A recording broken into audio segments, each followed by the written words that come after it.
Hi, my name is Timothy Omwega. Have you ever imagined having a chance to talk to someone from the Bible, a Bible character? For example, King David or Moses. What would you ask them? Well, dear friends, today we are graced with such an opportunity. We have a Bible character, and as this character is coming into the picture right now, she's here actually. Hello. Hello. Good to see you, Queen. Thank you, Mr. Omega. Shalom. Shalom. By the way, you heard me say it. This is Queen Bathsheba, our mother queen from the time of the Bible. We are going to ask her some questions. And before we do that, let us start with a brief introduction. Could you please tell us a little bit more about yourself for the viewers today? As you've said, my name is Bathsheba. I was the wife of Uriah the Hittite before his demise, and it hurts my heart to even think of it. And then I became the wife of King David. And now I am the mother of the king, the queen mother of Solomon. Never before in the history of Israel have we known so many riches. Yeah, you heard it for yourself. What an experience it must have been. If I may ask you, Queen Bathsheba, tell us, does beauty run in your family? Because you are a beautiful lady. It's very hard to tell you yes or no. I am the first woman from a long line of men. My father, Eliam, my grandfather, Ahithophel, they all wanted to have a little girl in their family. Of course, all men now, they want to have a man-child, but in their heart, they always thought it would be fun to have a girl child as well. So I can't tell you. My mother, I don't remember her. My grandmother passed on long before my father had me. So perhaps. Yeah. All right. Well, now that you've brought us to that point, I'm curious as to how was it, the culture at that time. Could you speak a little bit about the culture, about the women in your time, and maybe the misconception we may have about you? Yes, well, that's a lot to answer, but to answer your question about women, as you can see here, we are never with our hands idle. We're always doing something, weaving, sewing, embroidery, cleaning. As you may have heard, my husband's son, Solomon, the king, has written many wise proverbs, and one of them he's written about a good woman, using me as a lot of the example. But as you have said, women were very different, as you know, than today, and we often did not have a voice. I was very fortunate to have been able to have the ear of two kings, King David and King Solomon. Listened to my advice. Sometimes. Sometimes, huh? Not all the time. Especially in your day and age, I believe. Well, if you're tuning in to this interview today, we are talking to the very Queen Bathsheba from Bible Times, and she's telling us a little bit about her life being a mother, her life being the queen, and her life being a widow. I want you to talk a little bit about that. Tell us a little bit about your first marriage to Uriah. How was that? Well, I was the daughter of a soldier, so you would think I knew what it was like to live without somebody in my life, but I had a nursemaid and servants that made my life complete. But when you get older, you need a companion. You need someone to be there with you. And my husband, Uriah, he was very strict in all of the rules and etiquette of the Israelites. Him being a Hittite, he, in order to be welcome into the congregation, must follow all the Levitical rules of Moses. But hurts me to remember that time. Yeah. He was gone, and I missed him, and I loved him, and I wanted to be with him. But I was kind of bitter. When he came home, I'd be angry at him. Instead of welcoming him home and embracing him, I'd shun him and make him win me back, which he did every time. I'm sure he tried. But could you say that he could have been a better husband then? Could that be maybe one of the reasons why it was easy to be appreciated by another man? You know, reflecting back, I think I should have changed. Okay. I should not have held him against. That was his job. That was his duty. I knew that, and that is what he was good at. He was an excellent soldier. He was one of the king's 30, his chosen mighty men. Yes, he was. He was very special indeed, Mm-hmm. and very good at being a soldier. I don't think he was a bad husband. Tell us a little bit how you dealt with the loss, and maybe women in your time, how did they deal with the loss of a loved one? You personally. It hurts, but I think I'm able to speak of it. The worst part was that it would have been treason for me to say anything, and I deserved to die for what I had done, even though it was not my choice. And I did mourn for my husband, but a very short time was I allowed to do that. And I understood why. Being pregnant, I needed to have a redeemer. But the only person, which really is not a person at all, is El Shaddai, the Lord. He could listen to the cries of my heart. And that, I think, is how most of the women in my time dealt with their pain. That's the only person who could listen. Yeah. All right. So now let's try to talk a little bit about the king, the former King David, the great King David, the one that we love so much. What was your first impression of King David when you saw him? The first time I remember him was when he was crowned king in Hebron of Judah. Before he was crowned of Israel, my grandfather Ahithophel was one of his counselors, and we got to see the procession through Hebron.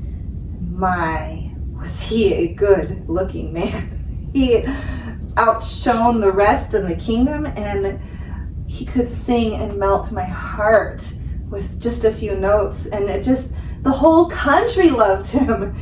Yes, we do. It was just, I mean, I've already forgotten your question you were asking about him. He's so good looking.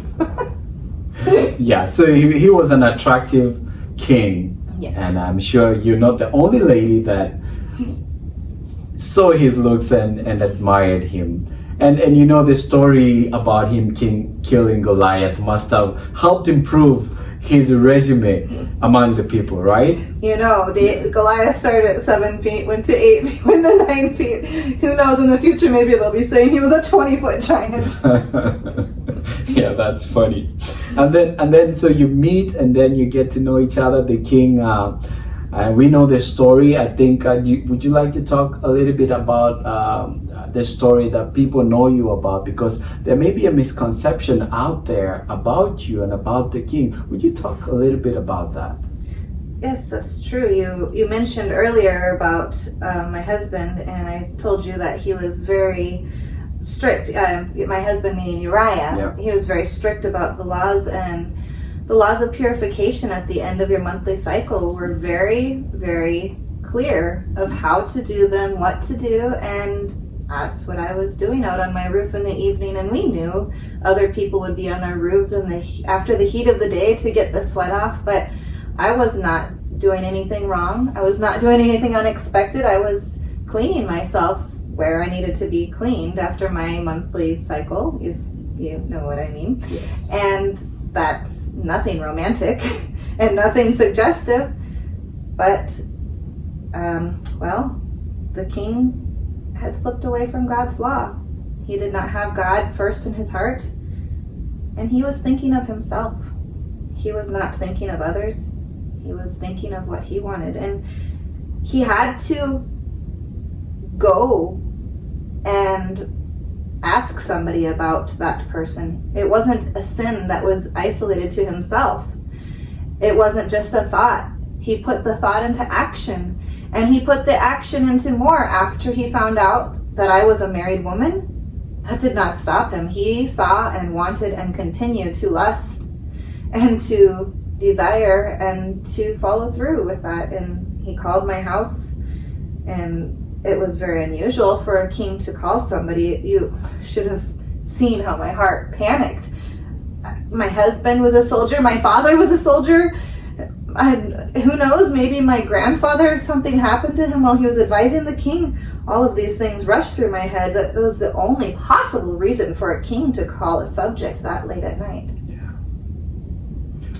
And we know one thing led to another. And what did you do when you found out that you were pregnant? Well, it's obvious what happened behind closed doors. And as we mentioned earlier, women did not have a choice. I was afraid that my husband may suffer the consequences if I did or did not do what the king requested. And it was a power struggle in my heart, because I knew I must do what he requested, but I did not desire that, to be unfaithful to my husband. Although, as I said, King David was very attractive and handsome. But as you asked about something else. I wanted to ask what was your reaction knowing that you were pregnant, and maybe could you talk a little bit about your loss, because I know that the pregnancy did not lead to a full term. A baby was born, yes. But the baby had passed away, and we know that from Prophet Nathan, God sent him.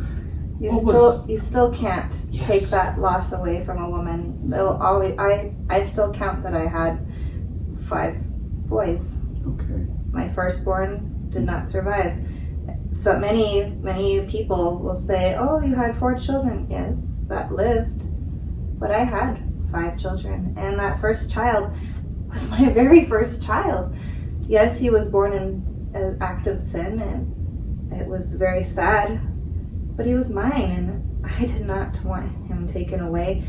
It was very difficult for me to even see King David after that. But being his subject, what can I say? No, go away. But he was able to win my affections back. And as I've said, even listened to me when none of his other wives had that privilege. I became a confidant, a beloved, and I grew to love him. Yeah. Well, if you're joining us right now, we are talking to the very queen herself, Queen Bathsheba, and we thank her for coming to tell us a little bit about the context of our culture, how things developed, and how what we can learn actually from life at a hard time. Now, I want to ask you, if you are watching us right now, you could send us questions, you could text us questions that we can ask. In fact, we're giving viewers a chance to send us some questions. And I see here there's a question that was sent by one of our viewers. This person is asking that, did you have any pets, by the way? Were there pets in your time? Well, what you consider pets today, probably not. But we did have preferences to the animals that did things. We had dogs to herd sheep, and horses to get from one place to another, and mules for more sure-footed, and donkeys carried heavy loads. Although, I believe when Solomon was little, somebody from Ethiopia brought him a parrot. And you should have seen how he got that parrot to talk. Yeah, must have been nice. We had some animals, but certainly we never had to feed them. Yeah, or cook them.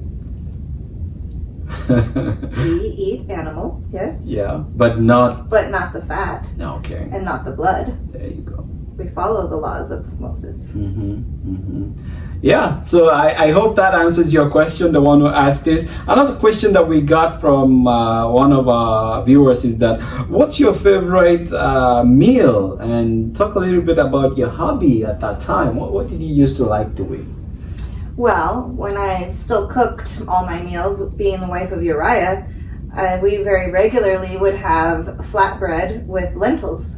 And I believe there's something now today called naan that you can see in the store that's very similar. Mm-hmm. I like naan. And the lentil varieties we had were a lot. And, you know, I didn't cook as well as Jacob did. You know, his lentils were enough to sell a birthright for, but, you know, you understand the joke? Yes, I do. But I enjoyed cooking leeks and cucumbers. Yeah. Those were one of my favorites. That's what you had. How about cooking for the king and Well, I can order my servants what to cook, but these hands never see a kitchen. oh yeah. How about the very king, our King Solomon? What did he like? What kind of food did he like? I can still remember his face when he was learning to feed himself. Yeah. Food everywhere.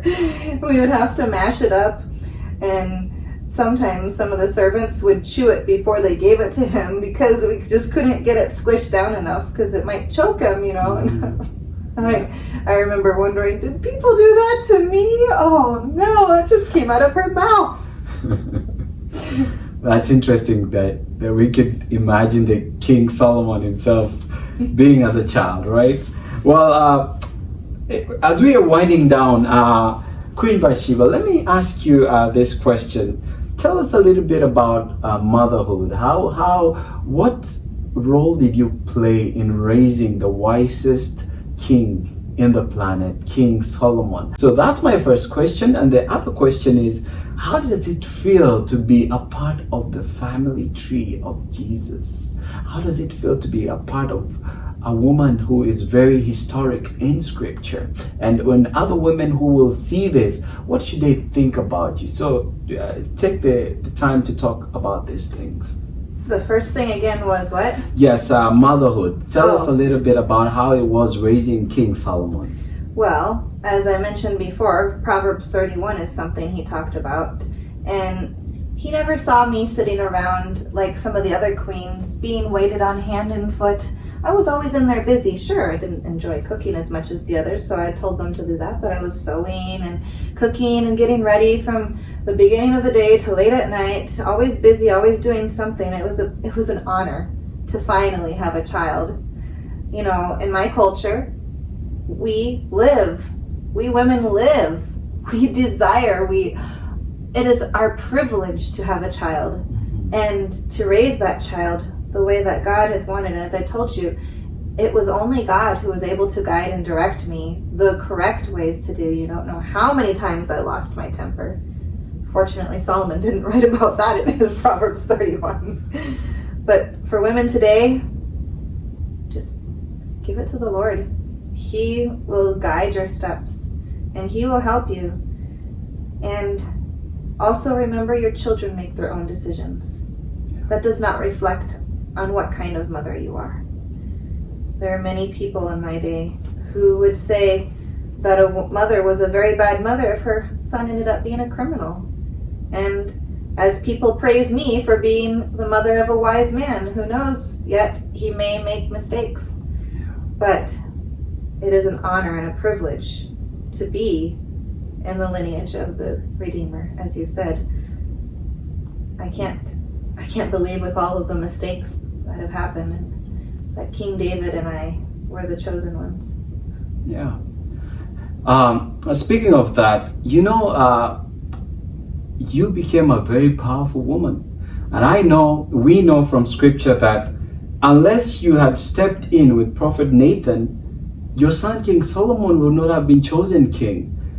Is it true? We would have been dead. Yes. Could you speak a little bit about that? That was the second time in my life I had to face death. The first, after having a baby with someone who was not my husband. If King David had not stepped in, I would have been stoned.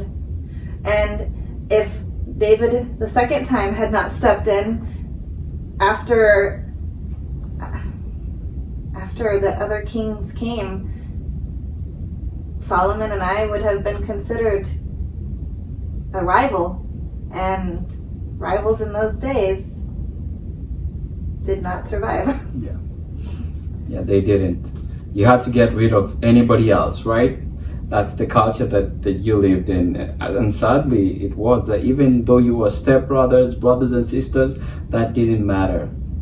Don't get me started about Absalom and Ammon. Yes. Let's just skip that story. Now that you're older, wiser, are there some things that you could have done differently? You know, some people ask me if I could have told the king no. If he invited me into his room and I could have said, remember what God has told you. This is not the way. But I'm afraid, and I still to this day am afraid of the king when he does not have God as first, what he is capable of doing. I have warned Solomon over and over about all the women he's taking, to put God first in his heart and not try to fill that hole with other women. And David did the same and tell me I was not God, but unfortunately he let me fill that void in his heart. And he went back to God, but there was still that connection, and I fear that Solomon will be doing the same. So I leave this with you. Put God first. And if by chance you slip, grab him again and don't let go. Just like David. Amen to that. Well, thank you very much for coming and just sharing a little bit about your story. Thank you for tuning in, and we've heard it from the very own mouth of Queen Bathsheba. Let's give her a hand. Thank you so much, Queen, and God bless you all. As you heard it from her, we say Shalom. Peace be with you. Thank you.